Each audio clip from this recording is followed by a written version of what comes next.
And the entities that the returning Davidic Messiah, Christ, is going to fight are pagan gods.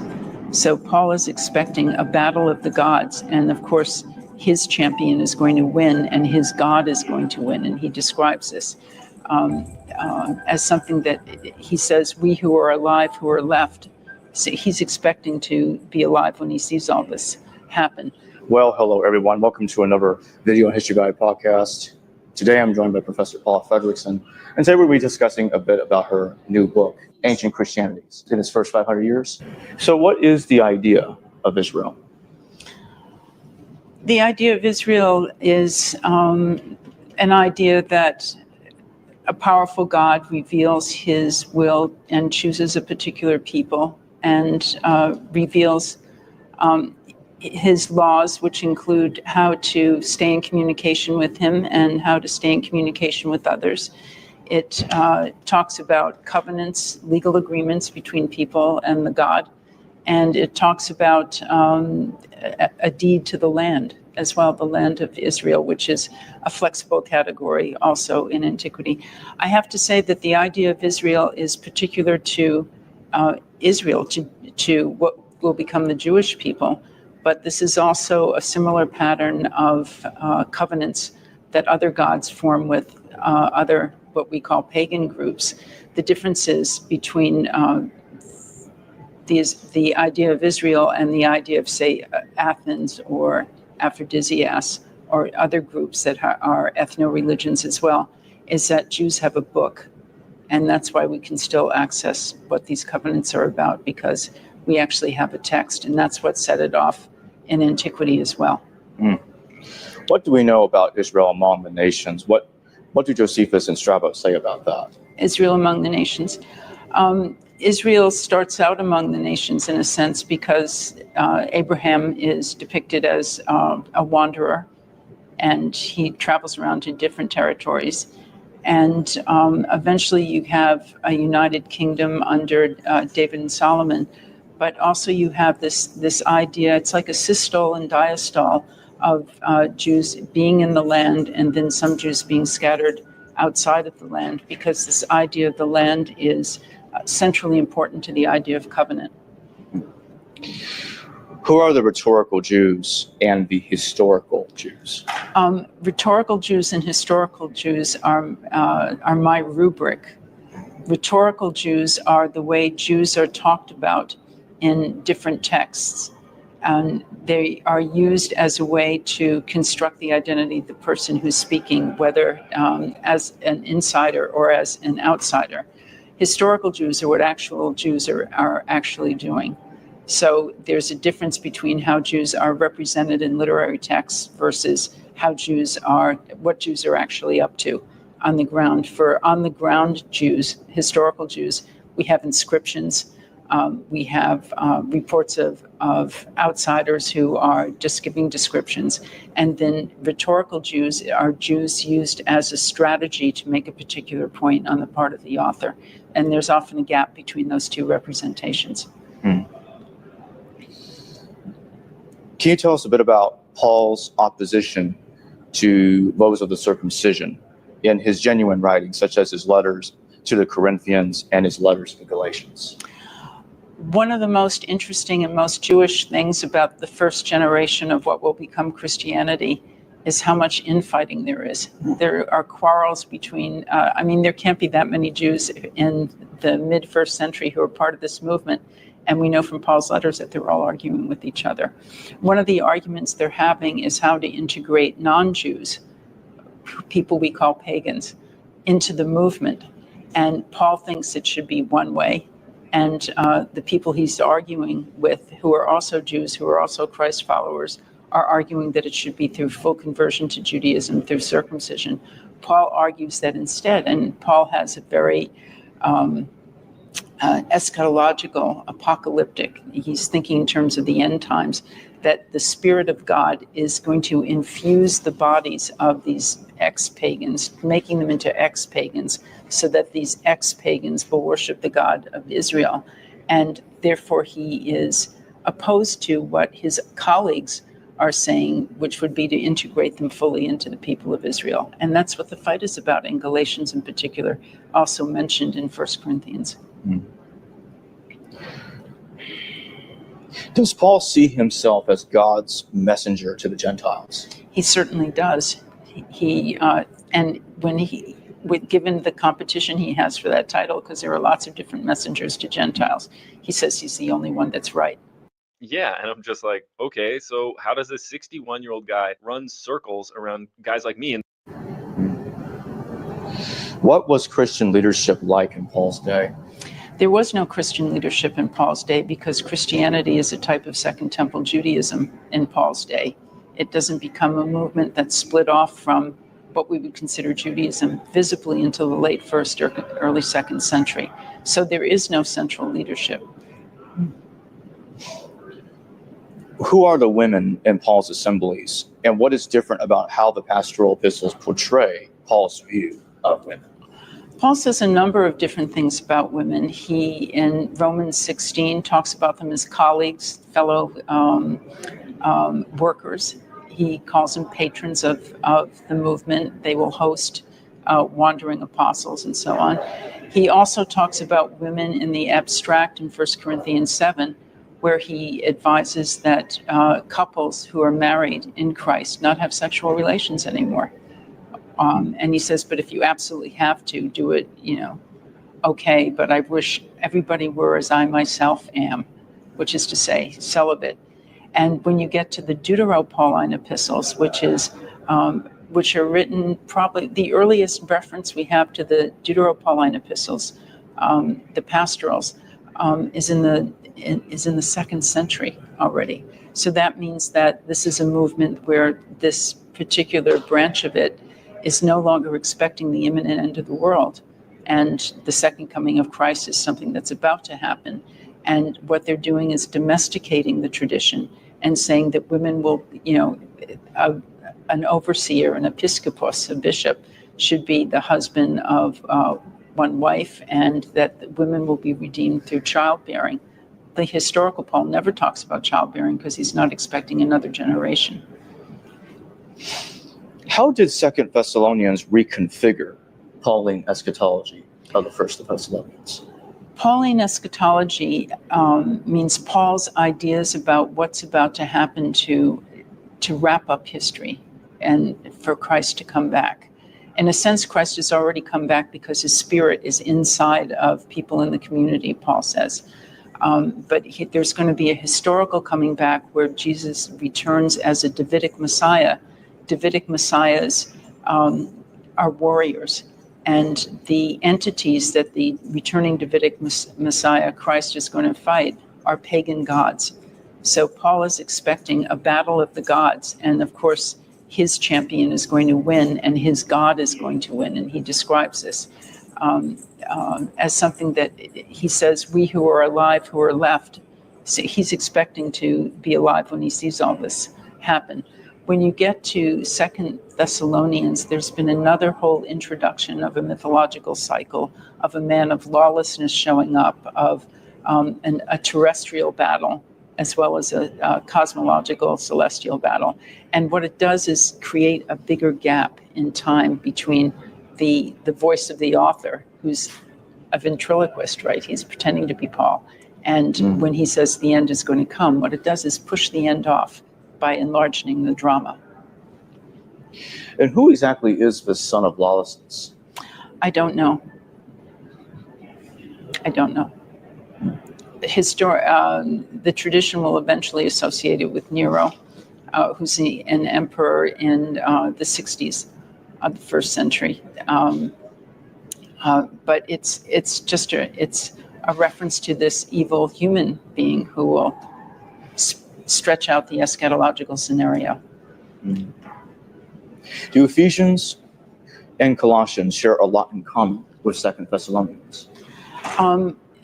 Ephesians and Colossians are also what we call Deutero-Pauline letters that are written by people who are saying they are Paul, but present interesting variations on stuff that Paul says. So Ephesians, for example, talks a lot about cosmological struggle, says that People who are Christ followers are engaged in a cosmic struggle against powers that are superhuman.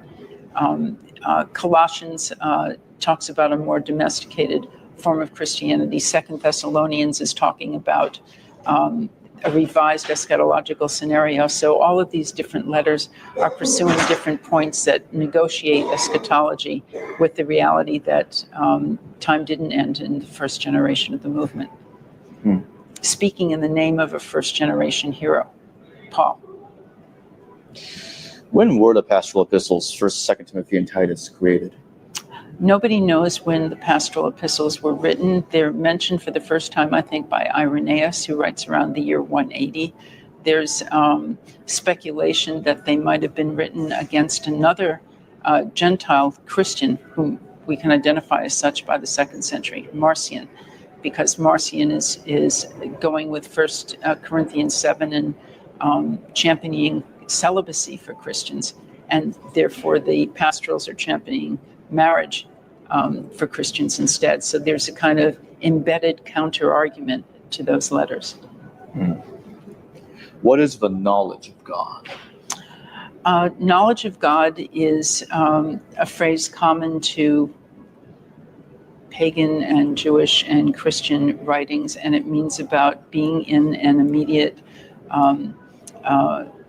acquaintance with whatever God the person is engaged with. And so knowledge of God means knowing what that God wants you to do, knowing how to access that God on a friendly basis, knowing how to please the God, because if the God is pleased, then things are going to go well for you. So knowledge of God is in a sense, a very practical package of information. What is Philo's logos, and how does Paul use a similar pattern to Philo? The logos is an interesting idea, originally pagan. Logos is the Greek word that can mean word, it can mean reason, it can mean speech. And in the early Roman period, in the 1st and 2nd centuries, there's an idea that the highest God is a God who's not immediately involved in physical creation, but he sort of subcontracts it to a contractor God, and that is God is called the Logos, the Word of God. It's his rational ability to organize matter, and that's how Philo uses the term. And of course, Logos will eventually be appropriated by Christian theologians and identified with Christ as his pre-incarnate career as the creator of the universe. On behalf of his Father, he's a contractor. Can you tell us a bit about the pre-Christian Christian persecutions? What I mean by pre-Christian Christian persecutions is that Paul talks about getting pushback from Roman governing authorities, as well as from synagogue authorities, as well as causing urban riots. So he's somebody who's upsetting the urban ecosystem when he comes into town and starts telling pagans to stop worshiping pagan gods. And he gets pressure for that because that's something that's socially, it upsets the apple cart socially, because people are always supposed to be in good relations with their gods. Imagine making $453,000 in a single month as an affiliate marketer without. When was Jesus' second coming expected to happen? Depends on whom you ask. Paul expected it in his own lifetime. The author of 2 Thessalonians expected it after there was this other cycle of apocalyptic struggle. Eventually, you'll get Christian traditions that calculate the age of the world and say that Jesus is going to come back in the year 6,000 since the creation. So there's always some kind of calculation or expectation. Sometimes an earthquake or a plague will stimulate people to think that Jesus is coming back. So it's situational, as well as a prophesied event. And what you try to do is match up the prophecy to what's going on currently. Do the Gospels, Revelation, and Paul share the same or different views regarding the second coming of Jesus? Different views. There's a much more elaborate, it's a grand opera in the book of Revelations. There's an awful lot that's going on. Whereas Paul is saying very simply that Christ is going to come back. The Gospels talk about the coming of the Son of Man coming back. How is time the orthodoxy's enemy? I said that orthodoxy is compromised by the passage of time, because what's meaningful to people in one historical period is heresy to people in another historical period. For example, in the 3rd century, a very important theologian, Origen, talks about the resurrection of the body, meaning just the spiritual body, not the fleshly body. The fleshly body is quite definitely something that's shed, and it's a spiritual body that arises. And by the 4th century, that'll be heresy, and there's an insistence not only in the resurrection of the body, but the resurrection of the flesh, which would have been nonsense in the 3rd century. And already it's heresy in the 4th century. Who is Marcion of Sino? And did he use an abridged version of Luke's gospel or an earlier version of Luke? Marcion was one of the most important early Gentile Christian theologians we know about. He's in the 40s of the 2nd century, and he is the one who comes up with the idea of having a specifically Christian body of texts collected. The idea will eventually be called the New Testament. The text that Marcion champions is one version of the Gospel of Luke. We don't know if it was an earlier version or a version that he edits. And then there's a collection of letters, the authentic Pauline letters and a few other ones. He has a body of 10. But that core organization of gospel plus apostolic letters is something that will be completely adapted by Marcion's opponents, who considered him a heretic. And that's how we get the shape of our current New Testament. Is Marcion's collection of Paul's letters an abridged version of Paul's letters? Marcion's collection of Paul's letters is, as far as we can tell, an extension of Paul's letters, just as the current New Testament is an extension of Paul's letters.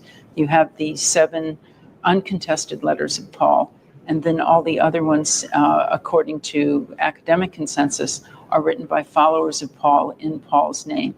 So Marcion has some of those letters. Our current New Testament has some of those letters. What are the similarities and differences between Marcion and Valentinus? Valentinus is another very important Gentile Christian theologian, flourishes around the 130s and 140s. All of these people established very long-lived churches. They're still flourishing in the 4th and 5th centuries because we have Orthodox Christians yelling at them. Valentinus has a much more elaborate cosmology, a cosmogony, a myth about how the universe is created. And he is, again, somebody who believes in the redemption of the spirit, not the redemption of the flesh. He sees flesh as the construction of a lower God who is ignorant of the higher God, and it's the higher God who's the Father of Christ. So he has a more elaborate sort of 2-story cosmos, and his framing of Christianity works around that. How did Diocletian view Christians, and why did he persecute them? Diocletian is the emperor in the 290s and early 300s who reformats imperial government so that there's a kind of president and vice president structure to the Eastern and the Western empires. One of the ways that government constructs itself and operates in antiquity is coordinating political and military decisions with what you think heaven wants you to do. And that's called divination.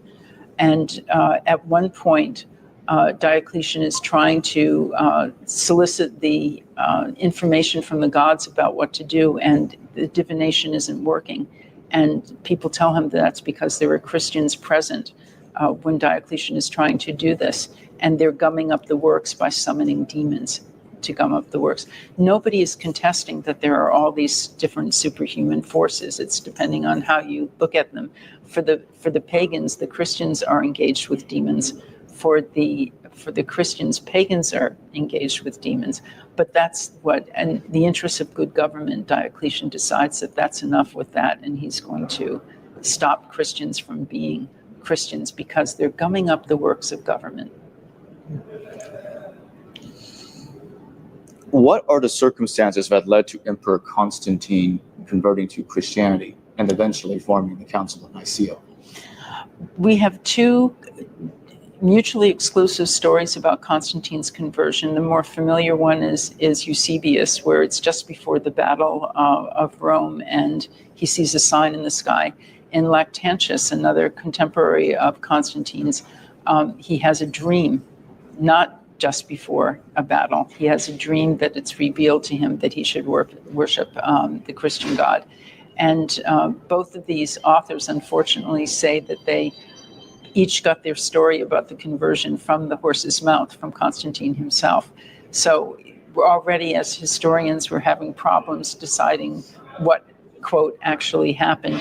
It could have been, for all we know, Constantine's retrospect when he looks back and says, just before I conquered Rome, I had this vision.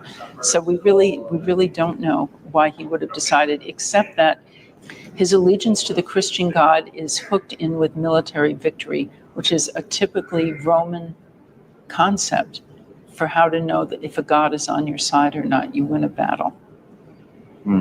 Let this soft mineral melt in your mouth to rebuild your gums and teeth and never need a dentist again. Did you know there is... What was decreed at the Council of Nicaea?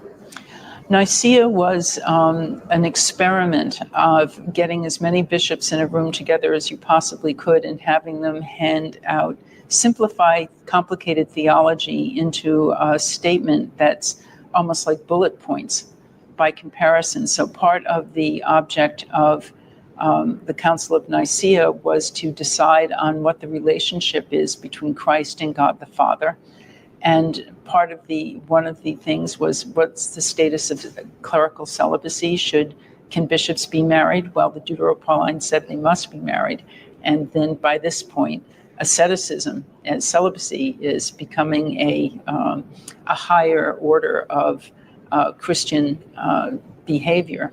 So you have, what are we doing with all these married bishops? And that's one of the program items of the Council of Nicaea. Another program item is settling the calendar. When does Easter fall? Does it fall around Passover, which is a lunar calendar, or does it fall elsewhere, a solar calendar? So it's trying to decide the liturgical calendar. And what Constantine's trying to do is try to get everybody on the same page. And they manufacture a creedal statement, which doesn't really become Roman policy until the 380s with Theodosius I. But it begins to set the paradigm for the imperial government deciding what orthodoxy is. When was the term pagan invented? Pagan is a term for not us that was invented in the 4th century. And what it refers to is majority Mediterranean culture, because most people were worshiping Mediterranean gods. And what it does is it creates a third category. There are Christians, there are heretics. 4 categories. There are the right Christians, which are the Christians whom the writer agrees with. There are heretical Christians, which are Christians who got it wrong. There are Jews who are not Christians. And then there's this 4th group, which is everybody else. And those are the pagans. It's important because it becomes a legal category. Once you get the imperial government engaged in the business of declaring orthodoxy, the emperor has to know basically which churches to give the money to and which religious cults are going to be tolerated or sponsored by the government. And pagans is a way to say, we're not giving it to these people who are worshiping those gods. And what is the Mediterranean matrix? The Mediterranean matrix really refers to traditional Mediterranean culture. And it's the building blocks of all types of Christianity and Judaisms in this period, because this is the world that everybody lives in. So the concept of being in relationship to a god or trying to please a god is something that's universal in this period. Jews do it in one particular way, Christians do it in other ways, and the majority of the Mediterranean people are doing it in other ways, but they're all similar to each other because they're all part of the same culture. And in my closing question, how would you sum up the first 500 years of Christianity and the way that it ends and how it would affect and transform it later?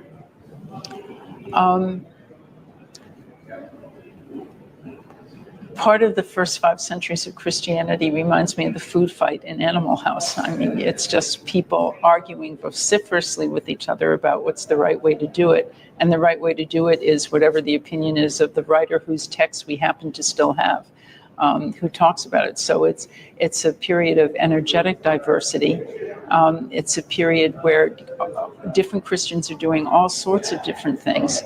And you also have diversity within ostensibly the same silo, because a bishop will be yelling at his own congregation about, "Why don't do it like this, do it like that. You've got to stop having keg parties at the gravesites of the saints. You shouldn't be doing this." And of course, you shouldn't be going to magicians. You shouldn't be using amulets. And these are people who are ostensibly in the same church. So there's variety. There's variety all the way through. One of the goals of the imperial government is to try to tamp down some of that variety. And it doesn't work, because we know we have diverse Christian churches that exist well after the fall of the Roman Empire in the West. I'd like to remind everybody to go get Ancient Christianities. The link to purchase the book is in the description below and in the pinned comment below, so you can check it out, get the free affiliate link there and purchase the book there, get it on Kindle or paperback from Amazon. Well, thank you for joining me today, Professor Paula Fredrikson. Thank you very much for having me. Hello, viewers. Thanks for watching this video from the History Valley YouTube channel. Please don't forget to subscribe and hit the notification bell. And if any of you wish to further support this channel, please consider checking out this channel's Patreon page and becoming a patron, and/or donate through PayPal or through Super Chat during your live stream. Thank you.